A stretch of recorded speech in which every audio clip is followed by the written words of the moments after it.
ਤਲਖੀ ਦੇਖਣ ਨੂੰ ਮਿਲ ਰਹੀ ਹੈ ਆਪਸ 'ਚ ਮਜੀਠੀਆ ਹੋਰਾਂ ਦੀ ਤੇ ਨਵਜੋਤ ਸਿੰਘ ਸਿੱਧੂ ਹੋਰਾਂ ਦੀ 2017 'ਚ ਵੀ ਦੇਖਣ ਨੂੰ ਮਿਲੀ ਸੀਗੀ ਜਿਹੜੀ ਮਰਿਆਦਾ ਸੀਗੀ ਸ਼ਬਦਾਂ ਦੀ ਉਹ ਵੀ ਕਿਤੇ ਨਾ ਕਿਤੇ ਮਜੀਠੀਆ ਹੋਰੀ ਭੁੱਲੇ ਉਸ ਨੂੰ ਕਿਵੇਂ ਦੇਖ ਰਹੇ ਹੋ? कोई भी इंसान ना जब वो किस इंसान से बंदा डरता है, जब इंसान को डर लगता है कि मैं एक्सपोज हूँगा तो वो फ्रैंटिक हो जाता है, तो वो फ्रैंटिक होकर आगे आगे आता है। जब चन्नी जी ने बड़े आराम से कहा था कि ये सेशन रखा गया है, आम आदमी पार्टी कितना खुश हुई कि अच्छी तरीके से सेशन रखा गया। इसमें पीपीए एग्रीमेंट्स जो अभी तक बाहर ही नहीं आए थे, जो मैं आपसे पहले बात कर रही थी, वो एक्सपोज होंगे।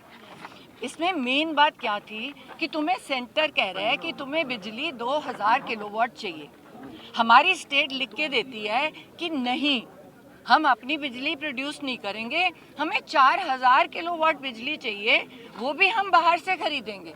इसका मतलब क्या कि हम 50,000 करोड़ का नुकसान कर रहे हैं। हमने झेला, क्यों झेला?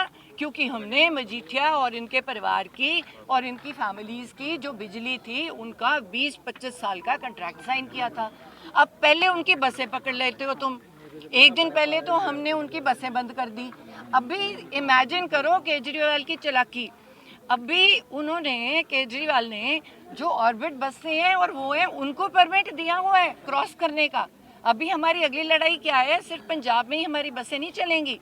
अभी उसने क्या किया राजा वड़िंग ने कि 6,600 करोड़ का नुकसान हुआ है सिर्फ इसलिए कि हम प्राइवेट बसों को एक एक परमिट पे कितनी बसें चलाने का वो दे रहे थे। अब सबसे बड़ी प्रॉब्लम क्या है कि दिल्ली गवर्नमेंट उनकी बसें तो अलाउ कर रही है और हमारी पंजाब की बसेस को अभी तक हमने कब से राजा वड़िंग ने मीटिंग मांगी अरविंद केजरीवाल से, 4-5 बार मीटिंग मांगी है कि भाई मेरे को मिलो, मैंने को परमिशन लेनी है, हमारी जो सरकारी बसें हैं हम नहीं खरीदेंगे।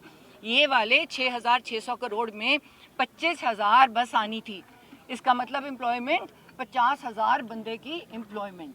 अब जब बंदा इस लेवल पे एक्सपोज हो रहा है, अब नवजोत सिद्धू शुरू से क्या कहता रहा है कि हमने कागज़ पढ़े हैं, हम ये तो है नहीं कि हवा में बातें करते हैं। या तो आप कहो कि हमारा फिगर एक भी फिगर गलत हो, हमें पता था कि 50,000 करोड़ की, क्योंकि हमने सेंटर से भी पता किया था, सेंटर ने इनको डांट मारी जब ये सेंटर के साथ थे कि आपने कैसे कहा कि तुम्हें इतनी बिजली चाहिए, तुम क्यों इतनी बिजली खरीद रहे हो, तुम्हारे पंजाब में तो इतनी बिजली की ज़रूरत नहीं है। फिर उन्होंने पता किया कि ये जो पीपीए के कॉन्ट्रैक्ट्स हैं इन्होंने खुद साइन किए, उसमें इन्होंने उतनी 4,000 किलोवाट की बिजली मांगी, उससे हमें 50,000 करोड़ का नुकसान हुआ।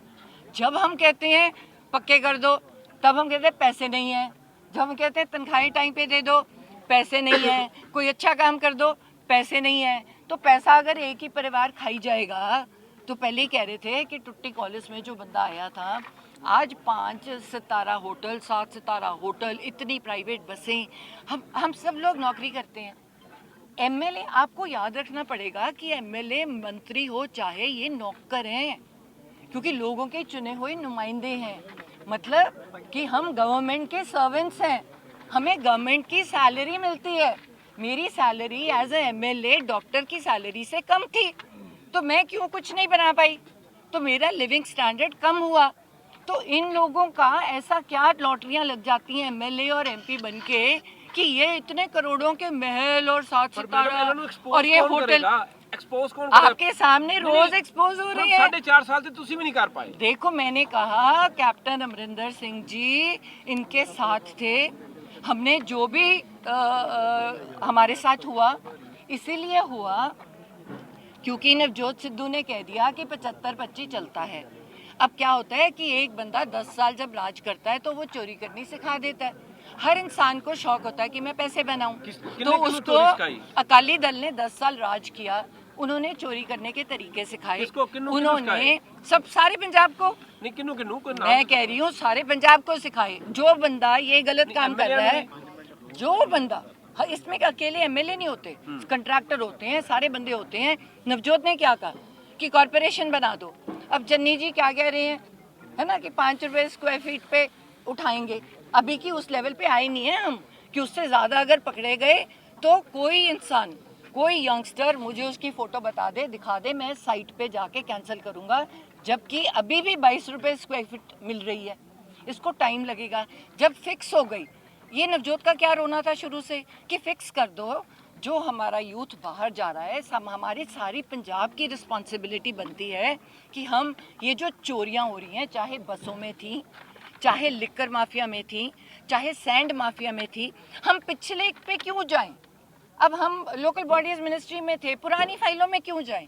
तुम नए रूल्स ऐसे बनाओ जिसमें कोई गलत कर ही ना सके। मैडम या तो तुम प्रोग्रेसिव चल रहे हो। ਮੈਮ ਐਸਟੀਐਫ ਦੀ ਰਿਪੋਰਟ ਮੈਮ ਕਿਤੇ ਨਾ ਕਿਤੇ ਜਨਤਕ ਕਰਨ ਦੀ ਮੰਗ ਕੀਤੀ ਜਾ ਰਹੀ ਹੈ ਸੁਖਜਿੰਦਰ ਸਿੰਘ ਰੰਧਾਵਾ ਕੋਲ ਗ੍ਰਹਿ ਮੰਤਰਾਲਾ ਪਰ ਹਾਲੇ ਵੀ ਕਿਤੇ ਨਾ ਕਿਤੇ ਰਿਪੋਰਟ ਜਿਹੜੀ ਹੈ ਜਨਤਕ ਨਹੀਂ ਹੁੰਦੀ ਜਾਪਦੀ। ਕੱਲ ਵੀ ਵਿਧਾਨ ਸਭਾ ਦੇ ਵਿੱਚ ਇਹੀ ਮੁੱਦਾ ਉੱਠਿਆ ਸੀਗਾ। 18 या 19 को हाई कोर्ट ने कहा है, ਮੈਂ ਪੰਜਾਬੀ ਜੀ हाई कोर्ट ने ऑलरेडी, मैंने एग्जैक्ट डेट याद नहीं, मैंने लगता है 19 है, 19 नवंबर 19 ਨਵੰਬਰ ਨੂੰ ਰਿਪੋਰਟ ਜਨਤਕ ਹੋ ਰਹੀ ਹੈ, ਖੁੱਲ ਰਹੀ ਹੈ। ਜੱਜਾਂ ਨੇ ਕਿਹਾ ਸੀਗਾ, ਡਬਲ ਬੈਂਚ ਦਾ ਜੱਜ ਹੈ, ਉਹਨਾਂ ਨੇ ਕਿਹਾ ਸੀ ਸਾਨੂੰ ਪੜਨ ਨੂੰ ਰਿਪੋਰਟ ਟਾਈਮ ਚਾਹੀਦਾ ਹੈਗਾ।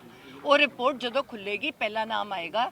ਸਾਰੇ ਕਹਿੰਦੇ ਸੀਗੇ ਖੈਰਾ ਵੀ ਨਹੀਂ ਫੜਿਆ ਜਾਏਗਾ, ਜਦੋਂ ਕਿ ਈਡੀ ਦਾ ਨੋਟਿਸ ਆਇਆ ਸੀਗਾ ਤੁਹਾਡੇ ਸਾਹਮਣੇ ਖੈਰਾ ਵੀ ਫੜਿਆ ਗਿਆ ਕਿਉਂਕਿ ਉਹਨੇ ਕਿਤੇ ਨਾ ਕਿਤੇ ਬਾਹਰਲੇ ਪੈਸਿਆਂ ਦਾ ਕੀਤੀ ਸੀਗੀ ਪ੍ਰੋਬਲਮ। ਪਹਿਲਾਂ ਤੁਸੀਂ ਕਦੇ ਨਹੀਂ ਦੇਖਿਆ ਵੀ ਐਮਐਲਏ ਫੜੇ ਗਏ।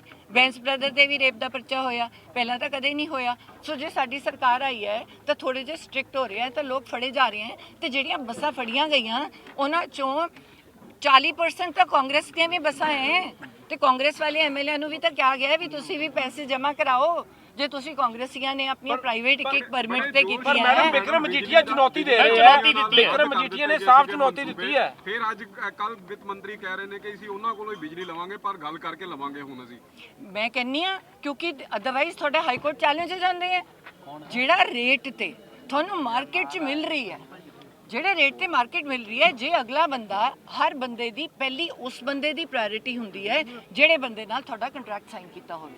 ਇਹ ਚਾਹੇ ਘਰ ਦਾ ਹੋਵੇ ਚਾਹੇ ਕੋਈ ਗੱਲ ਹੋਵੇ, ਉਹ ਰੱਦ ਇਸ ਲਈ ਹੋ ਸਕੇ, ਪਹਿਲਾਂ ਨਹੀਂ ਹੋ ਸਕੇ ਕਿਉਂਕਿ ਉਹਨਾਂ ਕੋਲ ਕੋਲਾ ਜਿਹੜਾ ਸੀਗਾ ਉਹਦੀ ਕੋਈ ਕੰਡੀਸ਼ਨਸ ਹੁੰਦੀਆਂ। ਤੁਸੀਂ ਪਿੱਛੇ ਕੋਲਾ ਰੱਖਣਾ ਹੁੰਦਾ ਹੈ, ਕੋਲਾ ਮਹਿੰਗਾ ਹੋਊਗਾ ਤਾਂ ਉਹਦੇ ਹਿਸਾਬ ਨਾਲ ਤੁਸੀਂ ਥੋੜਾ ਐਕੋਮੋਡੇਟ ਪਰ ਕਰੋਗੇ। ਮੈਡਮ ਵਿਕਰਮ ਮਜੀਠੀਆ ਚੁਣੌਤੀ ਦੇ ਰਹੇ ਹੈ ਬਾਰ-ਬਾਰ। ਵਿਕਰਮ ਮਜੀਠੀਆ ਸ਼ਰੇਆਮ ਚੁਣੌਤੀ ਕੱਲ ਪ੍ਰੈਸ ਕਾਨਫਰੰਸ ਕਰਕੇ ਚੁਣੌਤੀ ਦਿੱਤੀ ਹੈ ਉਹਨਾਂ ਨੇ ਕਿ 19 ਨਵੰਬਰ ਨੂੰ ਜਿਹੜੇ ਨਵਜੋਤ ਸਿੰਘ ਸਿੱਧੂ ਹੈ ਉਹ ਆਪ ਆ ਕੇ ਕੋਰਟ ਵਿੱਚ ਕੇਸ ਲੜਨ, ਜੇਕਰ ਇੰਨੀ ਗੱਲ ਹੈ ਤਾਂ। ਦੇਖੋ ਜੇ ਉਹ ਵਕੀਲ ਹੁੰਦੇ ਤਾਂ ਉਹ ਬਹੁਤ ਛੇਤੀ ਕੇਸ ਲੜ ਚੁੱਕੇ ਹੁੰਦੇ ਤਾਂ ਹੁਣ ਨੂੰ ਉਹ ਅੰਦਰ ਵੀ ਹੁੰਦੇ।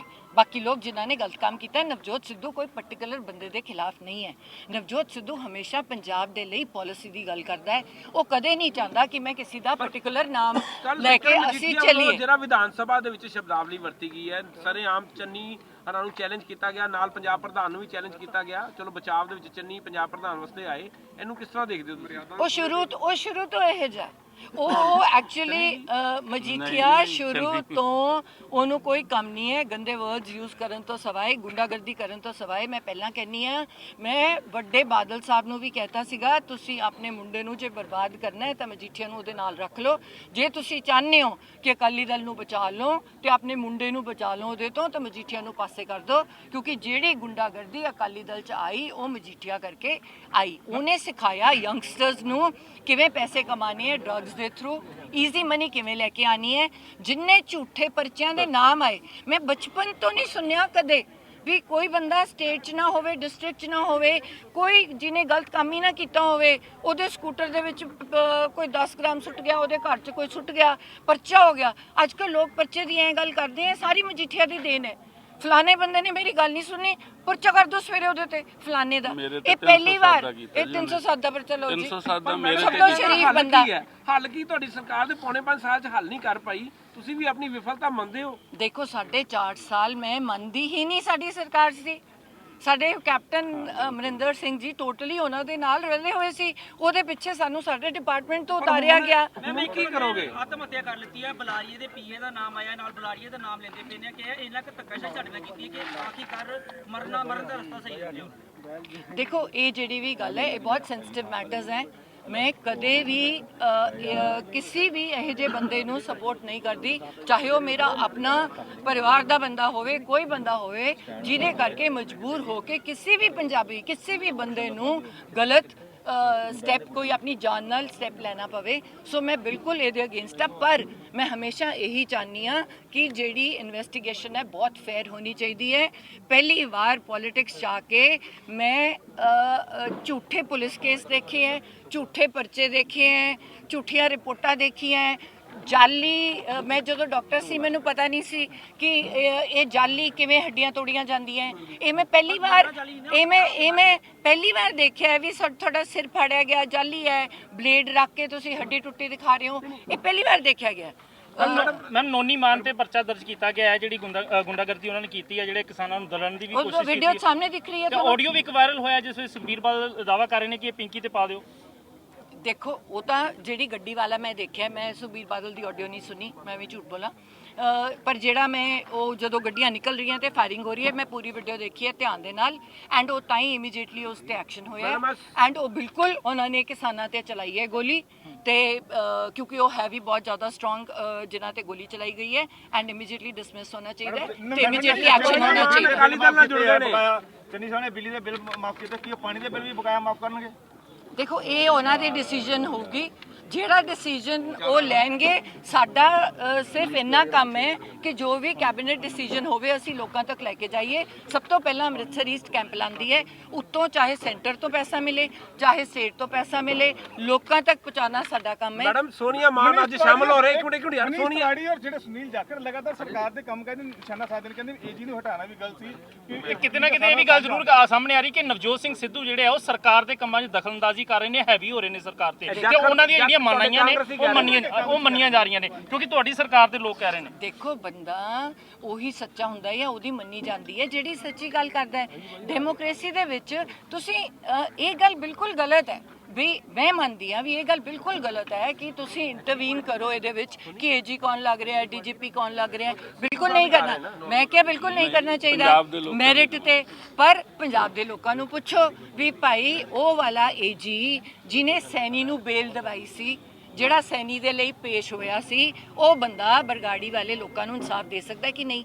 ਜਿਹੜਾ ਬੰਦਾ ਇਹ ਕਹਿੰਦਾ ਵੀ ਮੈਂ ਕੋਈ ਵੀ ਹੋਵੇ, ਚਲੋ ਮੈਂ ਨਾਮ ਵੀ ਨਹੀਂ ਲੈਂਦੀ ਵੀ ਕਿਹਨੇ ਗਲਤੀ ਕੀਤੀ ਹੈ, ਜਿਹੜਾ ਬੰਦਾ ਏਜੀ ਕਵੇ ਮੈਂ ਇਨਸਾਫ ਦਊਂਗਾ ਬਰਗਾੜੀ ਵਾਲੇ ਕੇਸਾਂ 'ਚ, ਮੈਂ ਡਰੱਗ ਦੇ ਲੌਜ ਨੂੰ ਐਕਸਪੋਜ਼ ਕਰੂੰਗਾ, ਉਹ ਬੰਦੇ ਨੂੰ ਬਣਾ ਦਿਓ, ਡੀਜੀਪੀ ਬਣਾ ਦਿਓ, ਏਜੀ ਬਣਾ ਦਿਓ, ਸਾਨੂੰ ਕਿਸੇ ਨੂੰ ਕੋਈ ਤਕਲੀਫ ਨਹੀਂ, ਪਰ ਉਹ ਬੰਦਾ ਸੱਚ ਦੇ ਰਸਤੇ ਤੇ ਤਾਂ ਚੱਲੇ, ਐਟਲੀਸਟ ਦੂਜੇ ਪਾਸੇ ਨੂੰ ਰਿਪਰੈਜ਼ੈਂਟ ਤਾਂ ਨਾ ਕਰਦਾ ਹੋਵੇ। ਪਰ ਮੈਡਮ ਨਵਜੋਤ ਸਿੰਘ ਸਿੱਧੂ ਬਾਰੇ ਵੀ ਇਹੀ ਕਿਹਾ ਜਾ ਰਿਹਾ ਕਿ 12-15 ਸਾਲ ਉਹ ਭਾਜਪਾ 'ਚ ਰਹੇ ਨੇ, ਹੁਣ ਕਾਂਗਰਸ ਦੇ ਵਿੱਚ ਨੇ, ਇਹਦਾ ਮਤਲਬ ਉਹ ਕਾਂਗਰਸ ਪ੍ਰਤੀ ਵੀ ਵਫਾਦਾਰ ਨਹੀਂ ਹੈਗੇ।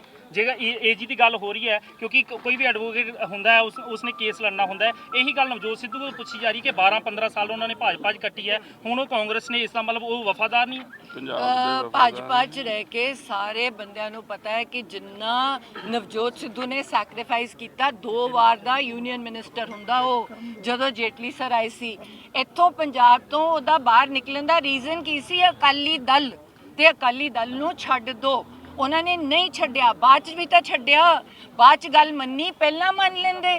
ਅਸੀਂ ਤਾਂ ਪਹਿਲਾਂ ਹੀ ਕਹਿ ਰਹੇ ਸੀ ਉਹ ਗੁੰਡੇ ਤੇ ਚੋਰ ਹੈ, ਤੁਸੀਂ ਹੁਣ ਕਹਿ ਰਹੇ ਹੋ ਗੁੰਡੇ ਤੇ ਚੋਰ ਹੈ ਇਹਨਾਂ ਨੇ, ਤੁਸੀਂ ਅੱਜ ਉਹਨਾਂ ਨੂੰ ਛੱਡ ਰਹੇ ਹੋ। ਅਸੀਂ ਪਹਿਲਾਂ ਕਿਹਾ ਸੀ ਇੰਨੇ ਸਾਲ ਪਹਿਲਾਂ ਵੀ ਭਾਈ ਛੱਡ ਦਿਓ, ਉਹ ਤੁਹਾਡੇ ਨਾਲ ਨਹੀਂ, ਜੋ ਤੁਸੀਂ ਚਾਹੁੰਦੇ ਹੋ ਉਹ ਨਹੀਂ ਕਰਦੇ, ਉਹ ਚੋਰ ਹੈ, ਉਹਨਾਂ ਦੇ ਨਾਲ ਤੁਹਾਡਾ ਸੁਪੜਾ ਸਾਫ਼ ਹੋ ਜਾਣਾ ਹੈ। ਮੈਡਮ ਆਮ ਆਦਮੀ ਪਾਰਟੀ ਦਾ ਲੱਗਾ ਕਿ 1947 ਜਿਹੜੀ ਆਜ਼ਾਦੀ ਹੈ ਉਹ ਆਜ਼ਾਦੀ ਨਹੀਂ ਸੀਗੀ, ਹੁਣ ਆਜ਼ਾਦੀ ਸਾਨੂੰ 2014 ਚ ਮਿਲੀ ਹੈ। ਹੁਣ ਮੈਨੂੰ ਇਹ ਗੱਲ ਦੱਸੋ ਵੀ ਇਹ ਗੱਲ ਕਿਸੇ ਹੋਰ ਨੇ ਕੀਤੀ ਹੁੰਦੀ, ਅੱਜ ਉਹ ਸਲਾਖਾਂ ਦੇ ਪਿੱਛੇ ਹੁੰਦਾ। ਅੱਜ ਤੁਸੀਂ ਨੈਸ਼ਨਲ ਪ੍ਰੈਸ ਨੂੰ ਪੁੱਛੋ ਜਾਂ ਤੁਸੀਂ ਮੋਦੀ ਦੀ ਸਰਕਾਰ ਨੂੰ ਪੁੱਛੋ ਜਾਂ ਸੰਬਿਤ ਪਾਤਰਾ ਨੂੰ ਪੁੱਛੋ ਜਿਹੜਾ ਟੌਂ-ਟੌਂ ਕਰਕੇ ਬੋਲਦਾ ਹੈ ਹਰ ਚੀਜ਼ ਤੇ, ਜਾਂ ਇਹ ਜੀ ਗੱਲ ਸਾਡੇ ਦੇ ਕਿਸੇ ਮੂੰਹ ਚੋਂ ਨਿਕਲੀ ਹੁੰਦੀ, ਅੱਜ ਸਾਨੂੰ ਫੜ ਕੇ ਪੁਲਿਸ ਨੇ ਦੇਸ਼ ਧਰੋਹੀ ਕਹਿ ਕੇ ਅੰਦਰ ਕੀਤਾ ਹੁੰਦਾ। ਅੱਜ ਉਹਨੂੰ ਕਿਉਂ ਨਹੀਂ ਕੀਤਾ? ਤੁਸੀਂ ਉਹਨੂੰ ਰਿਵਾਰਡ ਕਰ ਰਹੇ ਹੋ। ਕੰਗਨਾ ਨਾਲ ਨਾਲ ਪੋਜ਼ਿਟਿਵ ਕਿਉਂ ਨੇ?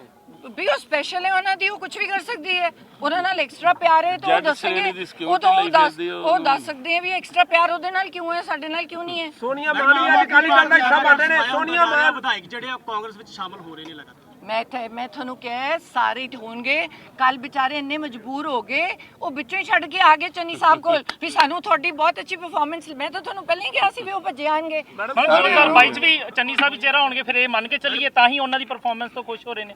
ਮੈਂ ਤੁਹਾਨੂੰ ਇਹ ਕਹਿ ਰਹੀ ਹਾਂ ਕਿ ਇਹ ਕਾਂਗਰਸ ਹਾਈ ਕਮਾਂਡ ਦਾ ਫੈਸਲਾ ਹੁੰਦਾ ਹੈ, ਇਸ 'ਚ ਮੈਂ ਕੋਈ ਵੀ ਨਹੀਂ ਹੁੰਦੀ। ਸੋਨੀਆ ਮਾਨ ਸ਼ਾਮਲ ਹੋ ਰਹੇ ਨੇ ਅਕਾਲੀ ਦਲ ਦੇ ਵਿੱਚ। ਮੈਡਮ ਲਗਾਤਾਰ ਕਿਸਾਨਾਂ ਦੇ ਸੋਨੀਆ ਮਾਨ ਅਕਾਲੀ ਦਲ ਦੇ ਵਿੱਚ ਸ਼ਾਮਲ ਹੋ ਰਹੇ ਨੇ, ਵੱਡੇ ਨੇਤਾ ਸੀ, ਕਿਉਂਕਿ ਸਿੰਘੂ ਬਾਰਡਰ ਹੋ ਗਿਆ, ਟਿਕਰੀ ਬਾਰਡਰ ਤੇ ਲਗਾਤਾਰ ਬੋਲਦੇ ਰਹੇ ਆ। ਤੁਸੀਂ ਨਾ ਇੱਕ ਤਾਂ ਜਿਹੜਾ ਬੰਦਾ ਚੰਗਾ ਬੋਲਦਾ ਹੈ ਉਹਨੂੰ ਚੰਗਾ ਨੇਤਾ ਨਾ ਕਿਹਾ ਕਰੋ, ਇਹ ਜ਼ਰੂਰੀ ਨਹੀਂ ਹੁੰਦਾ ਕਿ ਇੱਕ ਬੰਦਾ ਇਕੱਲਾ ਚੰਗਾ ਬੋਲਦਾ ਹੈ ਤੇ ਦਿਮਾਗੋਂ ਪੈਦਲ ਹੈ ਨਾ, ਉਹਨੂੰ ਕੁਝ ਪਤਾ ਹੈ ਨਹੀਂ ਪੋਲਿਟਿਕਸ ਬਾਰੇ, ਤੇ ਤੁਸੀਂ ਉਹਨੂੰ ਚੰਗਾ ਨੇਤਾ ਕਹਿ ਦਿੰਦੇ ਹੋ ਵੀ ਸਪੀਚ ਬੜੀ ਜੀ ਸਪੀਚ ਬੜੀ ਵਧੀਆ ਦਿੱਤੀ ਹੈ ਜੀ ਕਿਸਾਨਾਂ ਦੇ ਫੋਰ। ਕੀਤਾ ਕੀ ਹੈ ਕਿਸਾਨਾਂ ਲਈ? ਸੋਨੀਆ ਮਾਨ ਨੇ ਕੰਮ ਕੀ ਕੀਤਾ ਹੈ? ਕੁਝ ਭਲਾ ਕੀਤਾ ਹੈ ਕਿਸਾਨਾਂ ਲਈ? ਕੁਝ ਸੈਕਰੀਫਾਈਸ ਕੀਤਾ ਹੈ? ਕੱਲੀ ਸਪੀਚ ਬੋਲਣ ਨਾਲ ਉਹ ਕਹਿੰਦੇ ਮੈਂ ਇੰਡਸਟਰੀ ਛੱਡ ਦਿੱਤੀ ਹੈ, ਪੰਜਾਬੀ ਇੰਡਸਟਰੀ ਮੈਂ ਛੱਡ ਦਿੱਤੀ ਹੈ, ਅਸੀਂ ਵੀ ਛੱਡੀ ਹੈ, ਅਸੀਂ ਵੀ ਛੱਡੀ ਹੈ, ਉਹਨੇ ਕੁਰਬਾਨੀ ਦਿੱਤੀ, ਮੈਂ ਅਸੀਂ ਵੀ ਦਿੱਤੀ ਹੈ, ਮੈਂ ਡਾਕਟਰੀ ਦੀ ਦਿੱਤੀ ਹੈ, ਮੇਰੇ ਘਰ ਵਾਲੇ ਨੇ 25 ਕਰੋੜ ਰੁਪਏ ਸਾਲ ਦਾ ਛੱਡਿਆ ਹੈ, ਪਰ ਪੰਜਾਬ ਦੇ ਭਲੇ ਲਈ ਆ ਕਿਆ ਵੀ ਪੀਪੀਏ ਦੇ ਸੋਨੀਆ ਮਾਨ ਕਹਿ ਰਹੀ ਹੈ ਕਿ ਮੈਂ ਪੰਜਾਬ ਦੇ ਭਲੇ ਵਾਸਤੇ ਅਕਾਲੀ ਦਲ ਨੂੰ ਜੁਆਇਨ ਕਰ ਰਹੀ ਹਾਂ। ਜਦੋਂ ਕਰੂਗੀ ਦੇਖਾਂਗੇ। ਪੈਸੇ ਦੀ ਕਮੀ ਹੋਣੀ ਹੈ, ਉਧਰੋਂ ਨਹੀਂ ਕੁਝ ਮਿਲਿਆ ਹੋਣਾ, ਇੱਧਰ ਅੱਜ ਆ ਰਹੀ ਹੈ, ਪਰ ਇੱਥੇ ਕੁਝ ਨਹੀਂ ਬਣਨ ਵਾਲਾ। ਜੇ ਮੇਰੇ ਵੱਲੋਂ ਉਹਨਾਂ ਤੱਕ ਸਲਾਹ ਪਹੁੰਚਾ ਸਕੋ ਤਾਂ ਪਹੁੰਚਾ ਦਿਓ ਕਿ ਗਲਤੀ ਨਾ ਕਰੀ। ਅਕਾਲੀ ਦਲ ਦਾ ਫਿਊਚਰ ਤੁਹਾਨੂੰ ਦਿਖ ਰਿਹਾ ਉਹਨਾਂ ਦੀਆਂ ਰੈਲੀਆਂ ਦੇ ਵਿੱਚ।